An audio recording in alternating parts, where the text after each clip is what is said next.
প্রতিবন্ধী ধর্ম দিবেন এমন একটা ল্যাংড়া লুলা অর্ধেক ধর্ম আল্লাহ দিবেন যে দুনিয়ার কেউ আবার নাকে তেল লাগায় উল্টা পাল্টা বলবে যে ইসলামে এটা নাই সেটা নাই। আল্লাহ সেই ইসলাম তো দেন নাই। আল্লাহ তো কমপ্লিট ইসলাম দিছেন যে তোমার জীবনের কল্যাণের যা প্রয়োজন সব ইসলামে আছে। এখন তুমি মানো না কেন? মানতে গেলে চুরি করা যাবে না। ইসলাম মানো না কেন? দুর্নীতি করা যাবে না। ইসলাম মানো না কেন? মাইয়া লইয়া পার্কে পার্কে ঘোরা যাবে না। এই চরিত্রহীন লম্পট বদমাস খুনি ধর্ষক এরা ইসলাম চায় না, এরা ইসলামের বিরোধিতা করে। যারা ইসলাম চায় না খুঁজে দেখবেন ও চরিত্রহীন, ও ধর্ষক, ও লম্পট, ও চান্দাবাজ, ও ধান্দাবাজ, ও দুর্নীতিবাজ। খুঁজে দেখেন, ভালো করে খুঁজে। ইসলামের বিপক্ষে যেই লোকগুলো খুঁজে দেখবেন ও চোর, ও ডাকাত, ও জালেম, ও ব্যবসায়ীর উপর জুলুম করে, গরিবের বেতন মেরে খায়। খবর নেন। আল্লাহ হেদায়েত দান করুন, আল্লাহ হেদায়েত দান করুন। রাগ করতেছেন? ইসলাম কি দুর্বল? তা আপনার ইসলামকে খাটো করতে দেন কেন? আজকে থেকে এই সুযোগ দেওয়া যাবে। রাজনীতি ইসলামেরটা তুমি করো না, তোমার জবাব তুমি দিবা, কোনো ঝগড়া নাই। কিন্তু বিরোধিতা করলে ছাড় নাই। আমার ইসলামের বদনাম করতে পারবা না, খবরদার। তুমি মানো না সেটা আলাদা কথা, কিন্তু বদনাম করতে পারবা না। গরুর গোশতের খিচুড়ি শীতের মধ্যে খুব মজা না? একজনে খায় না, খাইলে সমস্যা হতে পারে। তার মানে কেউ মাইক লেগাই বলবে কেউ খাবি না, ওটার ভিডিও আমরা ওটাই ফেলাইবো না। যে আমরা খাইয়া তৃপ্তি পাবো শীতের মধ্যে গরুর খিচুড়ি, তুই খাও না, তোর পেটে গজব পড়ছে, সেটা ভিন্ন কথা। আল্লাহ হেদায়েত দান করুন। জগৎ বিখ্যাত ওলিয়ে কামেল সুলতান মাহমুদ গজনবী এত বড় আল্লাহওয়ালা, এক পর্যায়ে তিনি ইন্তেকাল হয়েছেন, দুনিয়া থেকে বিদায় হয়ে গেছেন। বিদায়ের পরে বহুদিন চলে গেল তার কবর জীবন। হঠাৎ একদিন তার আপন বন্ধু ঘুমের ঘরে স্বপ্ন দেখে। দেখিয়া জিজ্ঞাসা করলেন, ও সুলতান মাহমুদ, কবরের মধ্যে কি হালাত? সুলতান মাহমুদ বলেন, ভাই, দয়াময় রব্বুল আলামিন আমার কবরের আযাব মাফ করে দিয়েছেন। কবরের আযাব কি? বন্ধু জিজ্ঞাসা করেন, এমন কি আমল তুমি করেছো যে আমলের বরকতে তোমাকে আল্লাহ মাফ করেছে? এমন কি বড় আমল করেছো? 5 ওয়াক্ত নামাজ ফরজ আমলের কারণে বলে না, না, না। যাকাতের আমল বলে না, রোজার আমল বলে না, বাইতুল্লাহর জিয়ারতের আমল বলে না। সুলতান মাহমুদ বলেন, এমন একটা ছোট আমল যেটা আমি কখনো আমল মনেই করি নাই। আহা, আমি আমল মনেই করি নাই। ও ভোলার মুসলমান, ও যুবক, পর্দার আড়ালের মা বোনেরা, আল্লাহ কারে কোন সময় কোন কারণে মাফ করবেন জানা নাই। এজন্য হাদিস না আমার, আপনারা আরামে বয়ে বয়ে বাদাম খাইতেছেন না? আর একটু কষ্ট সহ্য করবেন, আল্লাহ কবুল করেন। আল্লাহর এক বান্দি, জগৎ বিখ্যাত গুনাহগার, এমন কোন গুনাহ নাই করে নাই।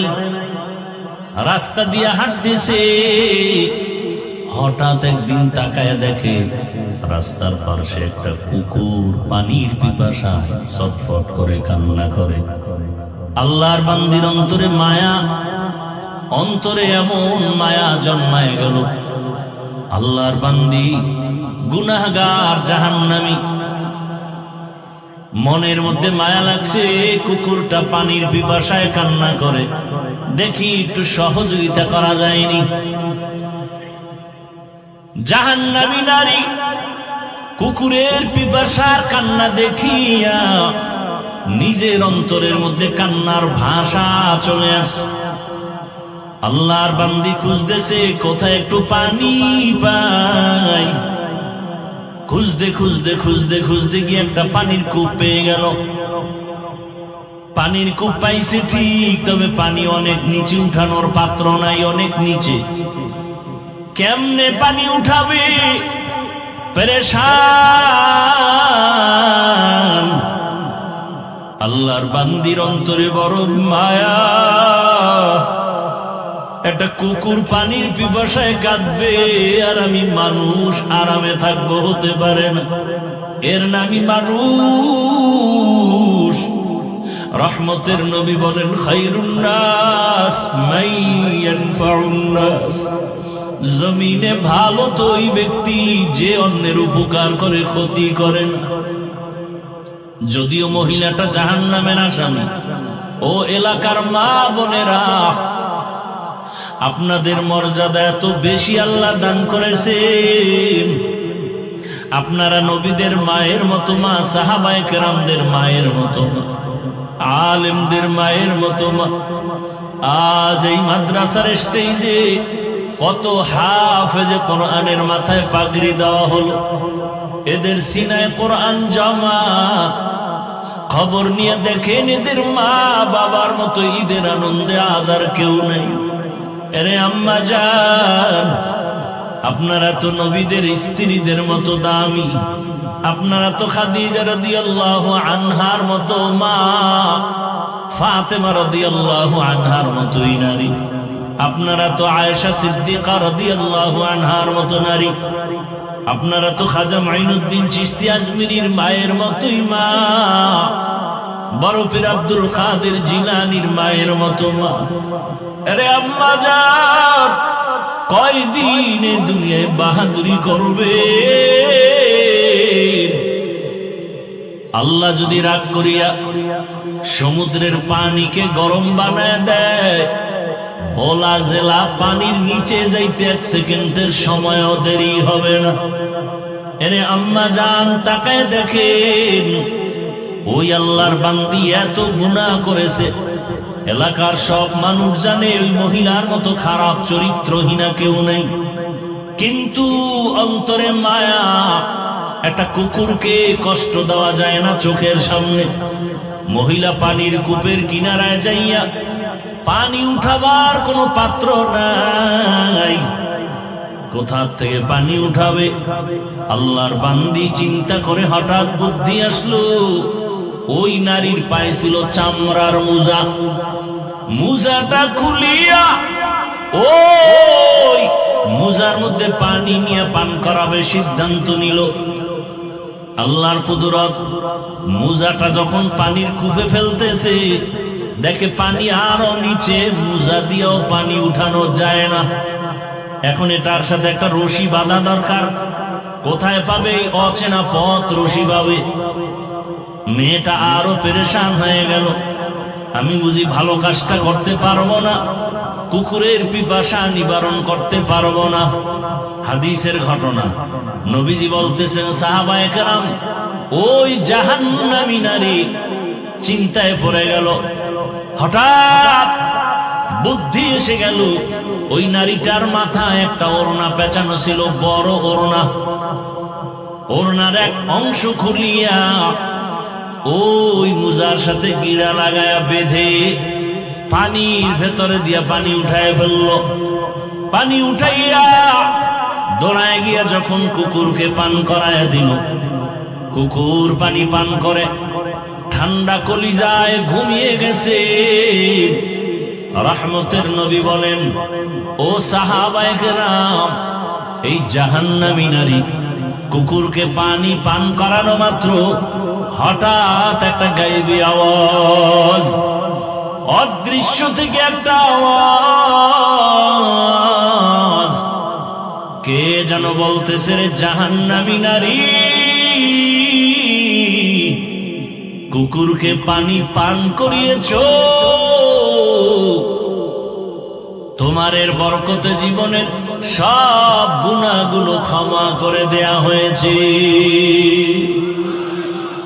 একটা কুকুরকে পানি পান করানো এটা তো ফরজ অজিব কিছুই না, বড় কোনো আমল না, কিন্তু আল্লাহর বান্দি কুকুরটাকে পানি পান করানোর কারণে হাদিসের ঘটনা আল্লাহ তাকে মাফ করে দিলেন।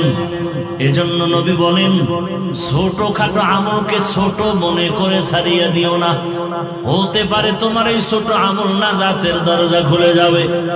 ছোট গুনাহকে গুনাহ না মনে করিও না, কারণ ছোটখাটো অন্যায়টাও আল্লাহর কাছে বড় হয়ে যাবে।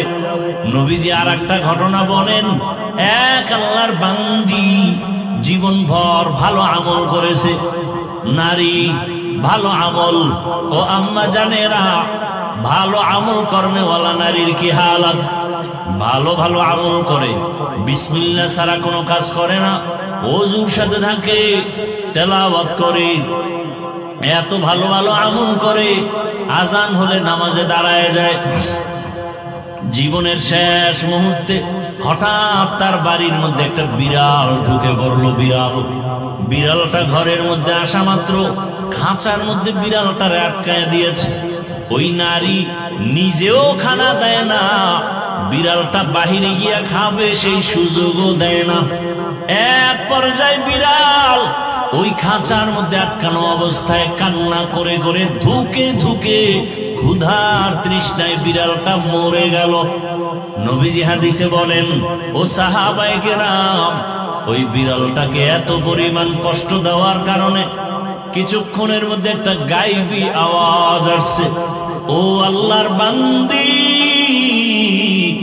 জীবনে যত নেক আমল করেছো ওই বিড়ালটাকে কষ্ট দেওয়ার কারণে সব আমল তোমার নষ্ট হয়ে গেছে। এখান থেকে জানার মতো আমাদের কিছু আছে না নেই? একটা বিড়ালের উপরে জুলুম করলে যদি অবস্থা হয়, যারা মানুষ মারে হক না দারাত দোস্তে খালকা জারেরা নিস্তে ই খসলত কে দিনদারেরা। আল্লাহ তাআলা কোরআন দিলেন ঔষধ হিসাবে। আর এক আয়াত পড়েছিলাম, আল্লাহ বলেন, শাহরু রমাদানাল্লাযী উনজিলা ফীহিল কুরআন হুদাল লিন-নাস ওয়া বায়্যিনাতিন মিনাল হুদা ওয়াল ফুরকান। আল্লাহ এখানে বলেন সমস্ত দুনিয়ার মানুষের জন্য কোরআন হেদায়েত। প্রশ্ন হলো, দয়ার মালিক, যদি সারা দুনিয়ার মানুষের জন্য কোরআন হেদায়েত হয়, তো দুনিয়ার মানুষ কেন হেদায়েত পেল না? দুনিয়ার মানুষ তো দূরের কথা, আমাদের আজকের মাহফিলের প্যান্ডেলের মানুষও তো সব হেদায়েত পায় নাই। হেদায়েত যদি পাইতো তো ফজরে কেন মসজিদে নাই, জোহরে কেন মসজিদে নাই? কেন নামাজ পড়ে মিথ্যা বলে, নামাজ পড়ে সুদের টাকায় ব্যবসা করে? এরম লোক এলাকায় নাই? সুদ হালাল না হারাম? ও আল্লাহ, আপনার ওয়াদা, কোরআন দিছেন দুনিয়ার সব মানুষের হেদায়েতের জন্য, দুনিয়ার সব মানুষ কেন হেদায়েত পায় না? আল্লাহর এই কথার জবাবে মুফাসসিরিন ইকরাম বলেন, দুনিয়ার মানুষ কেন হেদায়াত পায় না? জবাব হলো, দুনিয়ার সবাই হেদায়াত চায় না। হেদায়াত যে চাইছে সে পেয়ে গেছে। যেমন উদাহরণ, রহমতের নবীর চেহারা মোবারক একবার ভালোবাসার নজরে দেখলেই জাহান্নামের আগুন হারাম। সেই নবীর চেহারা একবার আর দুবার না, 13টা বছর পর্যন্ত দেখলো, বয়ান শুনলো, এরপরও কালেমা পড়লো না। হাতের মুষ্টির মধ্যে পাথর নিয়ে কয়, ভাতিজা মুহাম্মদ সাল্লাল্লাহু, বলতে পারে আমার হাতের মুষ্টিতে কি? নবীজি বলেন, চাচা আবু জাহাল। বলতে পারলে কি হবে?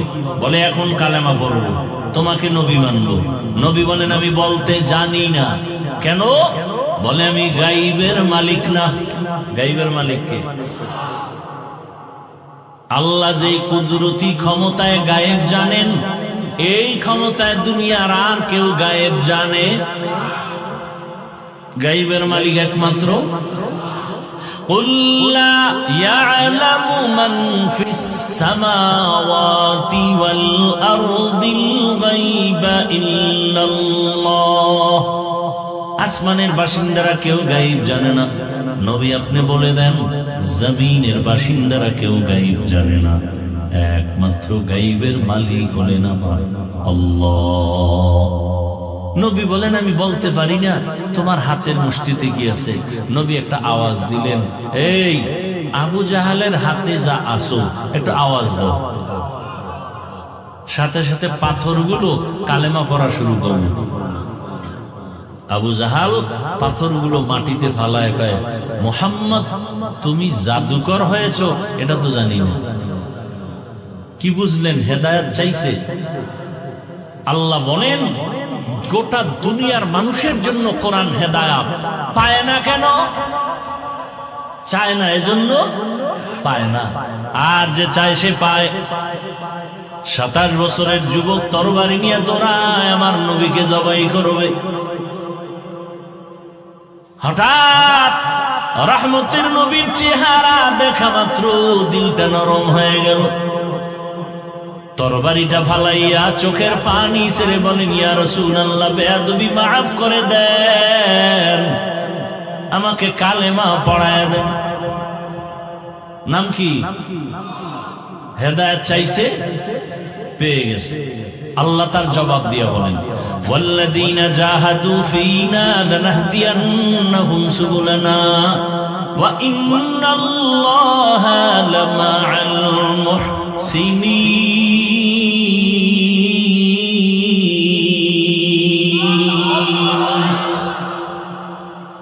যারা চেষ্টা করবে আল্লাহকে পাওয়ার জন্য আল্লাহ তাদেরকে রাস্তা খুলে দিবেন, যাতে করে আল্লাহকে পেয়ে যায়। বহু রাস্তা খুলবেন। ওমরে ফারুক নবীকে জবাই করতে যায়, আল্লাহ তাকে এমন ভাবে কবুল করেছেন, এই ওমরের নাম শুনলে এখনো যেন কেমন দিলের মধ্যে ভয়। ওমর যেই পথে চলে শয়তান ওই পথে চলতে বড় ভয় পায়। আল্লাহ তাকে এমন ভাবে কবুল করেছেন, ঈদের দিন সবাই আনন্দ করে, বাড়ি বাড়ি দৌড়ায়, আর ওমরের মতো বান্দা দরজায় তালা দিয়া কান্না করে। আবু হুরায়রা রাদিয়াল্লাহু আনহু কান্না করে বলেন, খলিফাতুল মুসলিমিন আপনি কেন ঈদের আনন্দ বাদ দিয়া কান্না করেন? ওমর কান্না করে বলে, আবু হুরায়রা আনন্দ তো ওই ব্যক্তি করবে যার কোনো চিন্তা নাই, পেরেশানি নাই। আপনার কিসের পেরেশানি, চিন্তা? ওমর বলে, রমাজান চলে গেল, জাহান্নাম থেকে মুক্তি পেলাম কিনা চিন্তা, রোজা রাখলাম কবুল হলো কিনা চিন্তা, কোরআন তেলাওয়াত করছি কবুল হলো কিনা চিন্তা। জান্নাতের দ্বিতীয় সাহাবী ওমর এতটা পরিমাণ আল্লাহর ভয় অন্তরে নিয়ে এত ভয় করেছে, ঈদের দিন সবাই আনন্দ করে, ওমর আল্লাহর ভয় আনন্দ করে না। এর নাম আল্লাহর ভয়। দুনিয়ার মানুষ কেন হেদায়াত পায় না? জবাব হলো হেদায়াত চায় না। যে চায় আল্লাহ তাকে দিয়ে দেন। তেলাওয়াতকৃত আয়াতে আল্লাহ বলেন, হেদায়াত তারা পাবে যারা মুত্তাকিন। কোরআন তাদেরকেই পথ দেখাবে, কোরআন তারাই পড়তে পারবে, কোরআন তারাই জানতে পারবে, কোরআন তারাই বুঝতে পারবে যারা আল্লাহকে ভয় করে। এখান থেকে অনেক কথা। মুত্তাকি কারা? যারা গুনাহ করে না, গুনাহ থেকে নিজেরে বাঁচাইয়া চলে, এরা তো মুত্তাকি। মুত্তাকিরা তো এমনিই হেদায়েতের উপরে আছে, আবার কিসের হেদায়েত করবে? কোরআন। হুদাল লিল মুত্তাকিন, মুত্তাকিনরা তো হেদায়েতের উপরে আছে বিদায় মুত্তাকির উপাধি পেয়েছে, এদেরকে আবার কিসের হেদায়েত করবে? কোরআন। অনেক কথার জবাব হলো আল্লাহ পাক রব্বুল আলামিন বলেন, আমি হেদায়েত দিব, তার মানে ইস্তেকামতের মাকাম দান করব। আল ইস্তেকামাতু খায়রুম মিন আলফি কারামা। ইস্তেকামতের মূল্য একজন খাঁটি আল্লাহওয়ালার 1000 কারামত থেকে বড় দামি। নামাজে যারা দাঁড়াইছি আমরা হেদায়েতের উপর আছি না নাই? বলেন না কেন? এরপর আমরা বলি না ইহদিনাস সিরাতাল, আল্লাহ হেদায়েতের পথে আমাকে চালাও। আরে আমি তো হেদায়েতের পথেই আছি, আবার কেন বলি ইহদিনাস সিরাতাল মুস্তাকিম? বারবার বলি কেন? এর মানি হলো আল্লাহ তুমি ইস্তেকামতের মাকাম দান করো। আমি এখন মাওলানা হয়েছি, ইস্তেকামতের মাকাম যদি না পাই তো আমি লাইনচ্যুত হয়ে যেতে পারি, আমি রাস্তা থেকে ছিটকে পড়তে পারি। আমি তাকওয়ার উপরে আছি ঠিক, কিন্তু আমার লাইন ছুটে যেতে পারে। ও আল্লাহ তুমি হেদায়েতের উপরে ইস্তেকামতের মাকাম দান করো। এখান থেকে আর একটা চিকন কথা, আল্লাহর কোরআন অনেকের ঘরে আছে, পড়তে পারে না। কারণটা কি? ফেসবুকে সারা রাত সময় দিতে পারি, এক পৃষ্ঠা কোরআন কেন পড়তে পারি না? আলহামদু সূরাটা একবার কেন তেলাওয়াত করতে পারি না? ওরে বান্দা, হাঁটার সময় কেন একবার ইখলাস পড়তে পারি না? ইন্না আতাইনা সূরাটা কেন পড়তে পারি না? আলহামদু সূরা হলো সব রোগের ঔষধ, কেন পড়তে পারি না? ঘন্টাকে ঘন্টা ফেসবুক চালাইতে পারলা, মোবাইল চালাইতে পারলা, গল্প করতে পারলা, নদীর মধ্যে দৌড়াইতে পারলা, চায়ের দোকানে আড্ডা দিতে পারলা, টেলিভিশন দেখতে পারলা, আলহামদু সূরাটা কেন একবার পড়তে পারলা না? ইয়াকিন আর ভক্তি আর বিশ্বাস নিয়ে যদি বিসমিল্লাহ সহকারে 7 বার আলহামদু সূরা পড়িয়া এরপরে তুমি দরুদ আগে পরে দরুদ পরে পানিতে দম করে পান করো, সব রোগের ঔষধ। ফজরের নামাজ 2 রাকাত সুন্নাত পড়িয়া ফরজ নামাজের আগে 41 বার আলহামদু সূরাটা পড়ো, 11 বার দরুদ শরীফ পড়ো। এরপরে তুমি পানির মধ্যে দম দাও, ঘরের সবাই পানি পান করবে, সব রোগের ঔষধ। সূরাটার নামই হলো সূরাতুশ শিফা। এত সুন্দর তেলাওয়াত কেন করতে পারেন না? কোরআন বুঝেন না? কোরআন তো আপনার ঘরে, পারেন না কেন? আল্লাহ কারে সবাই পারবে না, মুত্তাকিরা পারবে। বলে মুত্তাকি কাকে বলে? তাকওয়ার মান আছে আবার কম বেশি, 1 2 3 তাকওয়ার ক্লাস আছে, ক্লাস 1 আম খাস আকাসুল খাস। কোরআন তো তারাই পড়তে পারবে। ওরে যার মধ্যে গুনাহ ছাড়তে পারবে সে কোরআন ধরতে পারবে। যেই পাত্রে মধু আছে, কেরোসিন আছে, ওখানে মধু যাবে না, গুনার পাত্রে কোরআন ঢুকবে না। ওরে কোরআন তো তারাই পড়তে পারবে যারা গুনাহ থেকে বাঁচতে পারবে। আবার একদল তাকওয়া যার যত বেশি কোরআন সে বুঝবে তত বেশি। একজনে কোরআনের তরজমাও পারে না, শুধু পড়তে পারে। আরেকজনকে আল্লাহ পাক আরেকটু তৌফিক দিবেন, তরজমাও পারে। আরেকটু বান্দাকে আল্লাহ আরো তৌফিক দিবেন, সে ব্যাখ্যাও পারবে। ব্যাখ্যার মধ্যে আরো অনেক আল্লাহ পাক গভীরতার ইলম রাখছেন। এটা তাকওয়া যার যত বেশি, কোরআনের গভীর ইলম সে তত বেশি পাবে। তাকওয়ার মানদণ্ডে কোরআন বুঝবে। এজন্যই তো এক এক আল্লাহ ওয়ালার ব্যাখ্যা এক এক রকম, এক একটা কথার থেকে এক একটা ঘেরান আসে। আল্লাহ তাআলা বলেন এ কোরআনের রুমুজ, এ কোরআনের হিকমত আল্লাহ তাকেই দান করবেন যে তাকওয়ার উপরে চলবে। আর কে দারাত খৌফে হকদার দিল মাদাম জান্নাতুল মাওয়া দেহাদুরা মাকাম। আল্লাহ তাআলার ভয়, তাকওয়ার মানে বেশি বেশি নামাজ পড়া না, বেশি বেশি তেলাওয়াত করার নাম তাকওয়া না, গুনাহ থেকে বেঁচে থাকার নাম তাকওয়া। এখন মুত্তাকি কারা? যারা তাকওয়া অর্জন করে, আল্লাহকে ভয় করে চলে। এখন সবাই তো বলবে আমরা আল্লাহরে ভয় করি। আল্লাহ কয় না, আমি কিছু নিদর্শন দিলাম, এই নিদর্শন যাদের মধ্যে দেখবা আছে প্রমাণ তারা মুত্তাকি। যাদের মধ্যে দেখবে নিদর্শন নাই তাদের মধ্যে তাকওয়া নাই। নিদর্শন 6টা। কয়টা? يؤمنون بالغيب ويقيمون الصلاة ومما رزقناهم ينفقون والذين يؤمنون بما أنزل إليك وما أنزل من قبلك وبالآخرة هم يوقنون। এই 6টা গুণ যাদের মধ্যে থাকবে, যাদের মধ্যে এই 6টা নিদর্শন দেখা যাবে। 1 নাম্বার নিদর্শন, যারা মুত্তাকি তারা অন্তর থেকে বিশ্বাস করবে গাইবের মালিক আমার আল্লাহ। দুই নাম্বার গুণ, যারা 5 ওয়াক্ত নামাজ কায়েম করে, ইউকিমুনাস সালাহ, নামাজ কায়েম করবে, ওয়া মিম্মা রাযাকনাহুম ইউনফিকুন, আল্লাহর পথে দান করবে। এরে আল্লাহর বান্দা, এদের মধ্যে প্রমাণ হবে আল্লাহর ভয় আছে। আল্লাহর ভয় যাদের অন্তরে আছে, ওই বান্দা আল্লাহর পথে ব্যয় করতে চিন্তা করবে না, আল্লাহর রাস্তা বন্ধ করে রাখবে না, নামাজ বন্ধ করবে না, তেলাওয়াত বন্ধ করবে না, গুনাহের ভয় অন্তরে নিয়া আল্লাহর মোহাব্বত নিয়ে চলবে। আল্লাহ বলেন, এ কোরআন তাদের জন্য হেদায়াত যাদের মধ্যে আল্লাহর ভয়। আজ এত বয়ান, এরপরেও কেন আমাদের পরিবর্তন আসে না? একমাত্র আল্লাহর ভয় আমাদের অন্তরের মধ্যে নাই।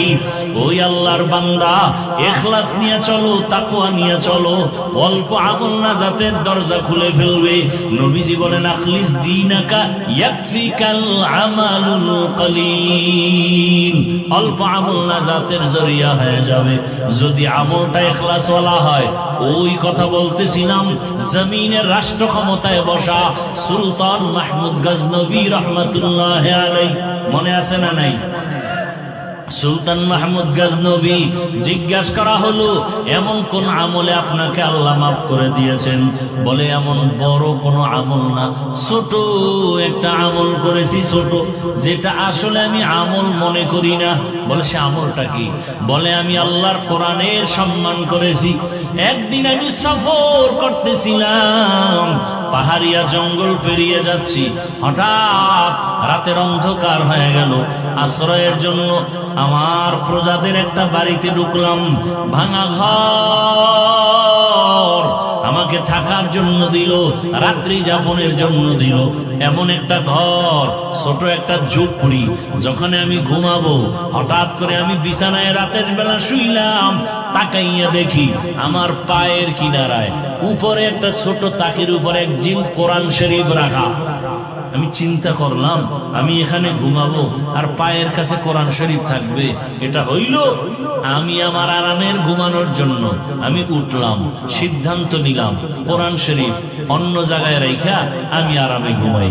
আমি উঠলাম, আমি সুলতান মাহমুদ উঠিয়া কোরআনটা হাতের মধ্যে নিলাম, অন্য রুমে নিয়ে যখন রাখবো ভাব, 2-3 কদম দিলাম, হঠাৎ করে আমার মাথার মধ্যে একটা চেপে আসলো, একটা আঘাত বাড়ি মারলো। দাঁড়ায় গেলাম, কে যেন আমাকে বলতেছে, অন্তরের এমন আবেগ আসতেছে, ও মাহমুদ, তুমি আরামে ঘুমানোর জন্য কোরআন তুমি অন্য জায়গায় নিবা। কোরআনের দাম এত কম যে নরমাল বিছানায় রাখবা আর তুমি আরামের বিছানায় ঘুমাবা কোরআন দূরে সরাইয়া। মাহমুদ, এটা কেমন হয়?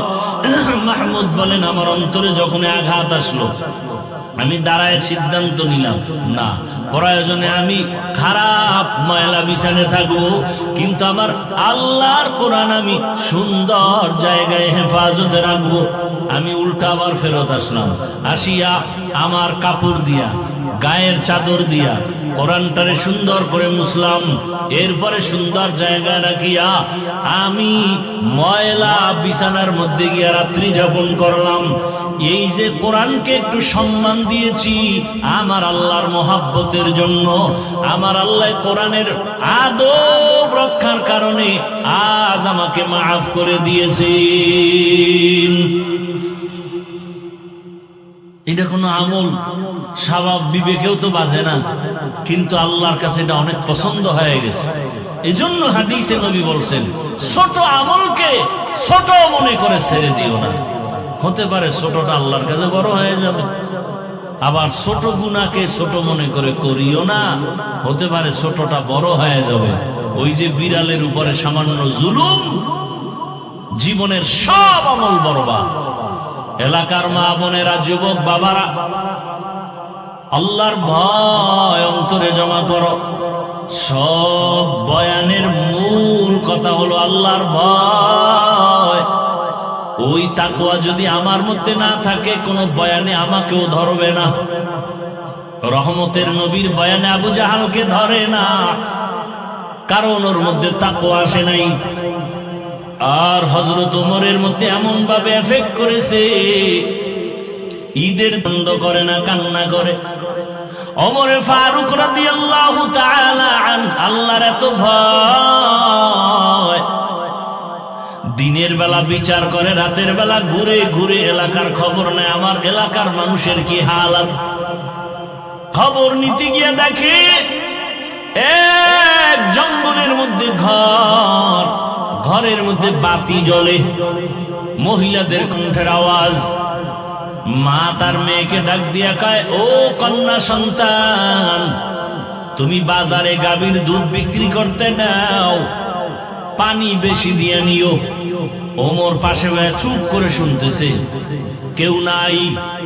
মেয়েটা মায়ের আওয়াজ শুনিয়া কয়, মা, দুধের মধ্যে যদি পানি দেই, ওমর যদি টের পায় আমার চামড়া তুলে ফেলবে। ওমর কই? কথা কয় না। মা কয়, এই তুই কি পাগল হয়ে গেলি? এই রাতের ভিতরে ওমর দেখবে কিভাবে? মেয়ে ডাক দিয়া কয়, মা, ওমর যদি আমাকে নাও দেখে, ওমরের আল্লাহ আমাকে দেখবেন। ওমর শুকর আদায় করে চুপ করে চলে গেছেন। পরের দিন আদালতে বসছেন, লোক পাঠায় বলে, যাও অমুক এলাকায় গিয়া ওই এক মহিলা বৃদ্ধা তার কন্যা সহ আমার কাছে হাজির করো। মহিলাকে যখন বলা হয়েছে, ভয় আতঙ্কিত হয়ে গেল। এতটা ভয়, মনে হয় আজ আমার ফাঁসি হয়ে যাবে, কারণ ওমরের মেজাজ গরম, কথার আগে তরবারি চলে। যখন ওমর ডাক দিছে, আর উপায় নাই, যেতেই হবে। যাইতে যাইতে যাইতে যাইতে ওমরের প্রাসাদের কিনারায় কাঁপতেছে ভয়। খলিফাতুল মুসলিমিন বলেন, আম্মা জান, আপনার কোনো ভয় নাই, আপনার কপাল ধন্য, আপনার কপাল বড় দামি এক কপাল রে মা। এই যুগের মধ্যে এমন একটা কন্যা আপনি পেয়েছেন যে আপনি রাতের বেলা কন্যাকে বলছেন দুধে পানি বেশি দিবে, কিন্তু ওমরের অজুহাত দিয়া বাঁচতে গেল, আপনি তাও প্রশ্নবিদ্ধ করলেন। শেষ পর্যন্ত যেই মেয়েটা আমার আল্লাহর ভয় অন্তরে জমা নিয়ে আপনাকে জবাব দিছে, আপনি আর কথা বলেন নাই। এরে আম্মা জান, এই যুগে এত আল্লাহ ভীত নারী পাওয়া বড় কঠিন। এরে আম্মা জান, আপনার কপাল বড় ভালো।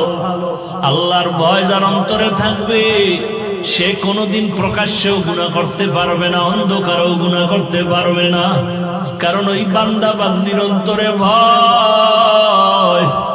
আমি অন্ধকারে দরজা জানালা বন্ধ করেছি, কিন্তু কেউ না দেখলেও আমার আল্লাহ তো দেখতেছেন। দুনিয়ার সবাইকে ফাঁকি দেওয়া সম্ভব, আমার আল্লাহকে ফাঁকি দেওয়া সম্ভব না। ওমর ডাক দিয়া কয়, আপনি যদি মনে কিছু না নেন, এমন একটা ভাগ্যবতী কন্যা পেয়েছেন, আপনি যদি রাজি থাকেন, আমি ওমরের ছেলের জন্য আপনার এই মেয়েটাকে বউ হিসাবে গ্রহণ করতে চাই। আল্লাহর বান্দি শুকর আদায় করে বলেন, খলিফাতুল মুসলিমিন, আমার কপালটা কি এতই ধন্য যে ওমরের সন্তানের জন্য আমার কন্যা হবে আমার জীবনের একটা পাওনা, আমার কন্যা হবে ওমরের ঘরের স্ত্রী, ওমরের সন্তানের বিবি, আমার জীবনের বড় একটা চাওয়া, এটা আমার জন্য বড় পাওয়া। ও খলিফাতুল মুসলিমিন, আমি কেন আবার রাজি থাকবো না? আমি আল্লাহর উপরে ভরসা করে রাজি হয়ে গেলাম। ও পর্দার আড়ালের মা বোনেরা, ও বৃদ্ধ বাবাজি, যুবক বাবারা, জীবনটা হেলায় খেলায় কত কাটাইবা? জীবনে তো গুনাহ কম করো নাই। ওরে মনে মনে কত চায় গুনাহ করতে, দাড়ি কাটলে না জানি কত মজা, নামাজ ছাইরা দিলে কি জানি মজা, পার্কে পার্কে ঘুরলে কি জানি মজা, ওরে নেশা পান করলে কি জানি মজা। আমরা এগুলো ভাইবাও এর থেকে ফিরে আসি, আর তুমি মজা মজা ভাবতে গিয়া সে মজা তো গ্রহণ করেই ফেলেছ। এখনো কি তোমার স্বাদ মিটে নাই? এখনো কি তওবা করবা না রে বাবা? আগামী কালকে বেঁচে থাকার গ্যারান্টি তোমার হাতে নাই। ওরে মনের আশা পূরণ করে গুনাহ তো কম করো না, নামাজ সারলা, বেপরদায় চললা, আড্ডা দিলা, পার্কে পার্কে ঘুরলা, এখনো কি আমার মাওলার ভয় অন্তরে আসে নাই? তওবা করবা না? ঈদের আনন্দ বাদ দিয়া ওমরের মতো বান্দা যদি জাহান্নামের ভয় কাঁদে, তোমার আমার অন্তরে কেন ভয় নাই? আমার মালিকের ধরা থেকে কেমন করে বাঁচবারে বাবা? পায়ে হাত রেখে বলি তওবা করো, মনের এতটুকু বুঝাও রে বাবা। তোমার মতো আবার কত জেনারেল লাইনের মানুষ স্কুল কলেজে পড়ে, নামাজ পড়ে, মা বাবার খেদমত করে, চাকরি করে, নামাজ পড়ে, ব্যবসা করে, নামাজ পড়ে, গাড়ি চালায়, নামাজ পড়ে, নদীতে মাছ ধরে, নামাজ পড়ে, কৃষি কাজ করে, নামাজ পড়ে। বলো বাবা তোমার কপাল কেন এত খারাপ? তুমি এখনো কেন গুনাহ থেকে ফিরতে পারো না? ও বৃদ্ধ বাবাজিরা, ও পর্দার আড়ালের মা বোনেরা, আপনার মতো মা বোন এখনো আছে, পর্দা করে, নামাজ পড়ে, স্বামীর মাল হেফাজত করে, মোবাইলে গুনাহ করে না, সময় নষ্ট করে না। আপনারা কেন পারবেন না? ওরে জীবনে মার্কেটে দোকানে তো কম বেপরদার আড্ডায় ঘুরলেন না, এখনো কি তওবা করবেন না? আমার মাওলার আযাব কি দুর্বল মনে করেছেন? আরে গুনাহগার হইয়া কবরে গেলে শাস্তি কি দুর্বল মনে করেছেন? আমার আল্লাহ যত বড় তার আযাব তত বড়। আমার আল্লাহ যত বড় তার সূর্যের গরম তত বড়। আমার আল্লাহ যত বড় তার বানানো জাহান্নামের গরম তত বড়। ওরে গুনাহগার এক সেকেন্ডের জন্য আযাব সহ্য করার শক্তি কারো নাই। আল্লাহর কাছে 2 ফোঁটা চোখের পানি ছেড়ে তওবা করেন আর মনে মনে ডাকেন, হে মালিক, জীবনে গুনাহ তো কম করি না, এই অবস্থায় কবরে যেতে চাই না। এই গুনার কলঙ্ক নিয়ে আমি দুনিয়া থেকে বিদায় নিতে চাই না। এখনো সময় আছে, তওবা করো আর আমার মাওলাকে বলো, হে আল্লাহ, আমার মতো বান্দা বান্দি যদি নামাজ পড়ে, পর্দা করে, চাকরি করে, ব্যবসা করে, আমি কেন পারবো না? আজকে থেকে তৈরি হয়ে গেলাম, আর দাড়ি কাটবো না, নামাজ ছাড়বো না, বেপরদায় চলবো না, মা বাবার সাথে বেয়াদবি করবো না, উলামায়ে কেরামের দোয়া নিয়া, শিক্ষকের দোয়া নিয়া, নবীজির আদর্শ মেনে চলবো। তওবা করার মতো যদি অন্তর তৈরি হয়, মুনাফিকি না থাকে, খাঁটি তওবার নিয়তে 2টো হাত আল্লাহকে দেখাইয়া দাও। আয় আল্লাহ, হাতগুলো কবুল করে নেন, তওবা কবুল করে নেন। আয় আল্লাহ, গুনাহমুক্ত জীবন দান করেন। আয় আল্লাহ, একজনের হাত খালি ফিরাইয়া দিয়েন না। আয় আল্লাহ, খাঁটি তওবাওয়ালা জীবন দান করেন। তওবার উপরে মজবুত হইয়া চলার তৌফিক দান করেন, আমিন। আলহামদুলিল্লাহি রাব্বিল আলামিন। والصلاة والسلام على سيد الأنبياء والمرسلين وعلى آله وأصحابه أجمعين يا أرحم الراحمين يا أرحم الراحمين يا أرحم الراحمين رب ارحمهما كما ربياني صغيرا اللهم إنك عفو كريم تحب العفو فاعف عنا اللهم إنا نعوذ بك من البرص والجنون والجذام وسيء الأسقام اللهم إنا نسألك رضاك والجنة